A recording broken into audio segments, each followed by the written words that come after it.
Hello students, हमारे channel को इतना लाइक कमेंट सब्सक्राइब करने के लिए थैंक यू। आज हम लेके आए हैं ग्राफिकल रिप्रेजेंटेशन ऑफ मोशन कि भाई आपको जो भी चीज हम कहेंगे उसको किस में रिप्रेजेंट करके दिखाना है, ग्राफ में रिप्रेजेंट करके दिखाना। हम सिंबल की सारी बात कर चुके हैं, हम डिस्टेंस, डिस्प्लेसमेंट, स्पीड, वेलोसिटी की बात कर चुके हैं, एक्सेलरेशन की बात कर चुके हैं, पॉजिटिव एक्सेलरेशन की बात कर चुके हैं, नेगेटिव एक्सेलरेशन की बात कर चुके हैं, यूनिफॉर्म मोशन की बात कर चुके हैं, नॉन यूनिफॉर्म मोशन की बात कंप्लीट हमारी हो चुकी थी। आज हम करेंगे आपका डिस्टेंस टाइम ग्राफ। सबसे पहले डिस्टेंस का हमें बिल्कुल क्लियर पता है कि डिस्टेंस होता क्या है। आपका टोटल पाथ जो आपने ट्रेवल किया वो किसको रिप्रेजेंट करता है, आपके डिस्टेंस को रिप्रेजेंट करता है। स्केलर क्वांटिटी है। सिंबल जो यूज किया जाता है डिस्टेंस के लिए, कौन सा सिंबल यूज किया जाता है, आपका एस सिंबल यूज किया जाता है। नेक्स्ट बात करते हैं टाइम। टाइम किसको रिप्रेजेंट करता है कि कितना टाइम पीरियड आपने उस चीज के लिए लिया। सिंबल क्या होगा, आपका स्मॉल टी होगा। तो अभी जो इसके अंदर आपने जो काम करना है वो क्या करना है, डिस्टेंस टाइम के अंदर आपको क्या रिप्रेजेंट करके दिखाना है, ग्राफ रिप्रेजेंट करके दिखाना है।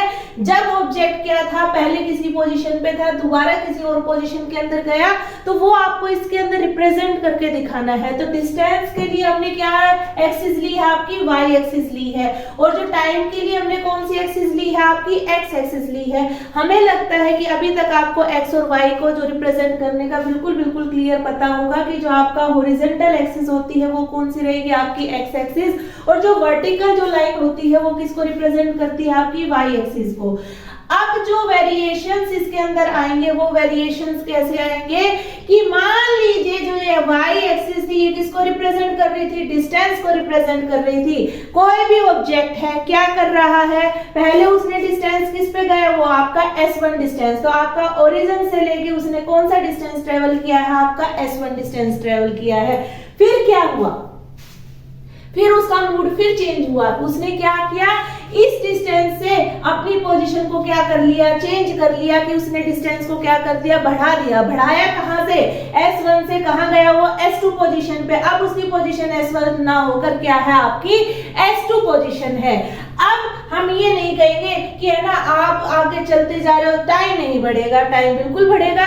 तो वो जो टाइम बढ़ेगा वो टाइम कैसे बढ़ेगा कि मान लीजिए आपने S1 डिस्टेंस जब ट्रेवल किया तो उसके लिए टाइम पीरियड जो था वो आपका क्या था, T1 था। फिर आप गए कौन सी पोजीशन पे, S2 पोजीशन पे। S2 पोजीशन पे जो टाइम पीरियड आपने लिया वो कितना लिया, T2 टाइम पीरियड लिया। तो दोनों रिप्रेजेंट कर दिए। मोशन कौन सा, यूनिफॉर्म स्पीड और वेलोसिटी। यूनिफॉर्म में हमने बात ही ये कही थी जो पैटर्न है वो आपको एक जैसा मिलेगा। जो ये स्ट्रेट लाइन जो रिप्रेजेंट करती है, जो ये आपकी जो ये लाइन जो रिप्रेजेंट करेगी कि अगर हमने डिस्टेंस बढ़ाया तो जो टाइम पीरियड है वो भी आपके सेम ऑर्डर के अंदर आपका इंक्रीज करेगा।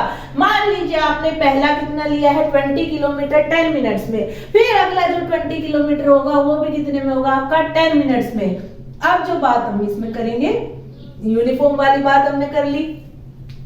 डिस्टेंस टाइम ग्राफ रिप्रेजेंट किसको करता है, दोनों चीजें आपको पता है कि भाई डिस्टेंस है आपका जो वाई एक्सिस है वो किसको रिप्रेजेंट कर रहा है, आपके डिस्टेंस को रिप्रेजेंट कर रहा है वो, और आपकी एक्स एक्सिस है वो किसको रिप्रेजेंट कर रही है, टाइम पीरियड को रिप्रेजेंट कर रही है। अब जो बात हमें इसके अंदर क्लियर करनी है, दोनों चीजें हमें बिल्कुल एग्जैक्ट पता है। अब मुझे है ना थोड़ा सा फॉर्मूला, आप थोड़ा सा फॉर्मूला रिवाइज करिए। डिस्टेंस और टाइम को कौन रिप्रेजेंट करता है, डिस्टेंस डिवाइड बाय टाइम, कौन सा फॉर्मूला आपका रिप्रेजेंट करता है। हमने बात की थी दो, एक था आपका स्पीड, दूसरा था आपकी वेलोसिटी। दोनों हमने कहा था सिमिलर टर्म्स है, लेकिन एक माइनर सा इनमें डिफरेंस है। स्पीड जो आपकी स्केलर क्वांटिटी है क्योंकि इसमें आपका मैग्नीट्यूड का यूज होता है, डायरेक्शन का यूज नहीं होगा। दूसरा हमने वेलोसिटी की बात की, वेलोसिटी में आपका मैग्नीट्यूड भी होगा और आपकी डायरेक्शन भी होगी। अब इसमें जो आप रिप्रेजेंट करोगे वो किससे रिप्रेजेंट करोगे, वेलोसिटी से। क्यों वेलोसिटी, क्योंकि जो इसकी इनिशियल पॉइंट कुछ और था और जो फाइनल पॉइंट है वो कुछ और है। दो डिस्टेंस के बीच के गैप की बात की गई है और वो जो गैप है वही आपका इसके वेलोसिटी को रिप्रेजेंट करेगा। डिस्टेंस टाइम जो ग्राफ है वो रिप्रेजेंट किसको करता है, वेलोसिटी को। हमने लगा दिया formula v is equal to, जो वेलोसिटी है वो किस सिंबल से रिप्रेजेंट की जाती है, आपकी v से। v is equal to s by T. s क्या है आपका डिस्टेंस, t क्या है आपका टाइम और v क्या है आपका स्पीड या वेलोसिटी, इसको आप कह सकते हैं। आपका स्पीड हो सकती है, वेलोसिटी हो सकती है।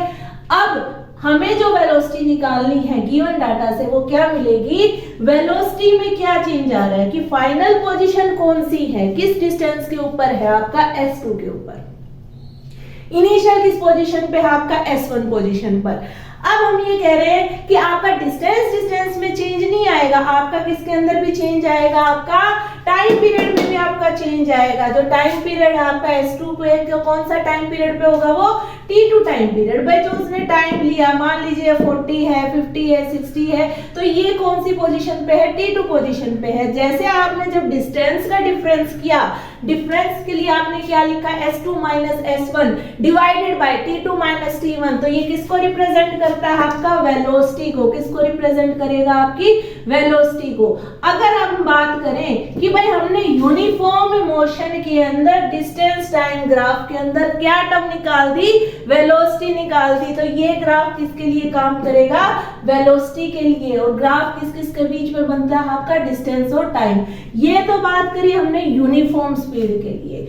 अब जो नेक्स्ट जो बात करेंगे हम किसके लिए करेंगे, आपका नॉन यूनिफॉर्म स्पीड के लिए। नॉन यूनिफॉर्म स्पीड को थोड़ा सा आप एक बार याद करिए।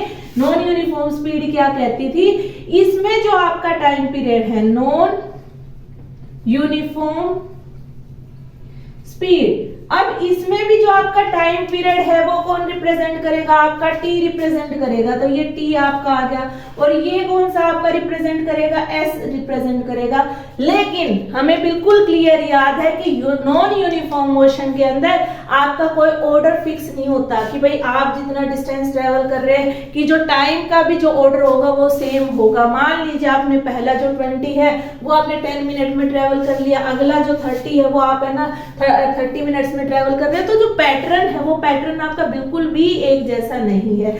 जो भी आपकी इसमें जो यूनिफॉर्मिटी होनी चाहिए थी वो यूनिफॉर्मिटी इसके अंदर नहीं है। ग्राफ जो है आपका इंक्रीजिंग भी हो सकता है, ग्राफ आपका डिक्रीजिंग भी हो सकता है, जिगजैग मैनर में। बिल्कुल हमने नॉन यूनिफॉर्म मोशन में ये बात क्लियर की थी। तो जो वेलोसिटी ग्राफ है वो हमें किसके अंदर मिलेगा, यूनिफॉर्म किसके अंदर मिलेगा, आपका यूनिफॉर्म मोशन के अंदर मिलेगा। डिस्टेंस टाइम ग्राफ से हमें वेलोसिटी टर्म निकल के आ जाएगी। अभी अगर हम बात करें नॉन यूनिफॉर्म मोशन में, तो इसका ग्राफ आपका इंक्रीजिंग भी हो सकता है, ग्राफ दूसरा आपका कैसा डिक्रीजिंग ग्राफ भी हो सकता है, जिगजैग ग्राफ भी हो सकता है। तो आपकी ये बात हमने करी किसके लिए, डिस्टेंस टाइम ग्राफ के लिए। आगे हम जो बात करेंगे वो करेंगे वेलोसिटी और टाइम के बीच में। तो यहाँ तक बात थी डिस्टेंस टाइम, आगे कंटिन्यू करते हैं हम वेलोसिटी टाइम के साथ। आगे कंटिन्यू करेंगे हम ग्राफ किस किस के बीच में, वेलोसिटी टाइम ग्राफ। जो वेलोसिटी टाइम ग्राफ आपको जो रिप्रेजेंट करना है, दो ग्राफ मैंने आपके सामने ड्रॉ किए हैं। जो फर्स्ट ग्राफ है, जो फर्स्ट ग्राफ हमें क्या कहता है कि मान लीजिए एक कोई ऑब्जेक्ट है और जो टाइम पीरियड क्या करता जा रहा है, उसका बढ़ता जा रहा है। कि टाइम हमने जैसे मान लीजिए हम एग्जांपल ले लेते हैं बस स्टैंड का, जो इसके लिए बिल्कुल आपका जो एप्रोप्रिएट एग्जांपल बनता है वो बनता है बस स्टैंड का। अगर आपकी कोई बस काफी टाइम से पहले हमने देखा भाई आपकी वहीं खड़ी है, कुछ टाइम बाद देखा तब भी आपकी बस कहाँ खड़ी है, वहीं खड़ी है, तो जो चीज क्या करे आपकी वेलोसिटी के अंदर तो चेंज ना लेके आए, लेकिन जो आपका टाइम पीरियड को क्या करती जाए, इंक्रीज करती जाए। कि यूनिफॉर्म मोशन तो है आपका, मतलब क्या है, यूनिफॉर्म मोशन जिसमें वेलोसिटी क्या है, कांस्टेंट है, लेकिन जो एक्सीलरेशन वैल्यू है, एक्सीलरेशन वैल्यू इसके अंदर नहीं मिलेगी। क्यों नहीं मिलेगी, एक्सीलरेशन का फॉर्मूला हमारा क्या बनता है, a = v - u/t, और वेलोसिटी क्या है, दोनों ही आपकी सेम है, कांस्टेंट वेलोसिटी है। तो इसमें आपका कोई भी चेंज इसके अंदर नहीं मिलेगा। जो लाइन जो आपको मिलेगी वो इस तरीके से आपको स्ट्रेट लाइन मिलेगी। मान लीजिए कोई बस स्टैंड के ऊपर बस जो है आपकी स्टैंडिंग पोजीशन पे है, टाइम बढ़ता जा रहा है कि पहले देखा तब भी वो वहीं खड़ी थी, उसके बाद देखा तो भी वहीं खड़ी है, क्योंकि जो वेलोसिटी है वो क्या आपकी कांस्टेंट है। स्पीड के अंदर, वेलोसिटी के अंदर कोई भी चेंज नहीं आ रहा, जो जैसी थी इनिशियल फाइनल पोजीशन तक वो इनिशियल वाली कंडीशन ही आपकी चल रही है।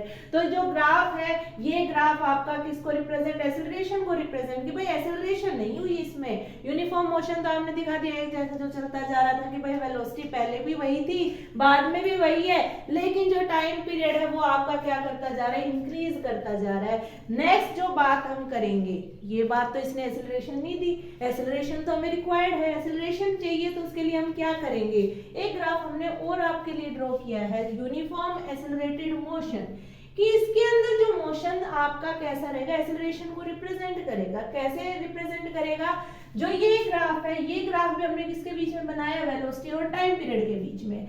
यूनिफॉर्म मोशन हमें क्या कहता था कि जैसे जितनी आप वेलोसिटी को चेंज करोगे उतना ही टाइम पीरियड क्या करेगा, आपका इंक्रीज करेगा। तो वेलोसिटी को आपने इंक्रीज किया, वेलोसिटी मान लीजिए पहले इस पॉइंट पर थी, फिर आपकी इतनी बढ़ी, तो टाइम पीरियड भी क्या कर रहा है, इसके साथ आपका इंक्रीज कर रहा है। तो एक्सेलरेशन जो मिलेगा वो आपको इस स्लोप की वजह से एक्सेलरेशन मिलेगा।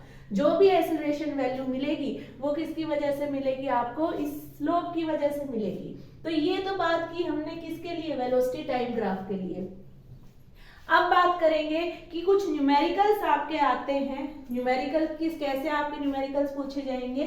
मान लीजिए कि एक ऑब्जेक्ट क्या था आपका, ये ऑब्जेक्ट था, इसी पे आपने किसको ऑब्जर्व किया कि पॉइंट बी को ऑब्जर्व किया कि भाई इसमें कोई ऑब्जेक्ट एक और भी है। फिर जो आपका ये पूछा जाएगा कि भाई इसमें है ना डिस्टेंस निकालिए, इसमें डिस्टेंस निकालिए। डिस्टेंस निकालने के लिए आपको क्या करना होता है, आपको इस एक्सिस के अलोंग क्या करोगे, आप परपेंडिकुलर ड्रॉ करोगे और परपेंडिकुलर पॉइंट्स मिलेंगे आपके यहाँ पर। अब इस पे नेमिंग डाल दीजिए सी एंड डी। आपको है ना एक फिगर रिप्रेजेंट होता हुआ दिखाई देगा यहाँ पे, उस फिगर का क्या करना है, आपको एरिया निकालना है। जो ये शेडेड पोर्शन जो आपका बनेगा, इस शेडेड पोर्शन का क्या करना है, आपको एरिया निकालना है। और जो ये एरिया है यही रिप्रेजेंट करेगा कि इसने कितना जो डिस्टेंस है वो आपका ट्रेवल किया। दूसरा ग्राफ और आपके पास है जिसमें आपने यूनिफॉर्म एक्सेलरेटेड मोशन की बात की थी कि एक ऑब्जेक्ट मान लीजिए पहले कहाँ है, इस पोजीशन पे है, फाइनल की इस पोजीशन पे पहुंच गया, तो बताइए कि इसने कितना डिस्टेंस ट्रेवल किया।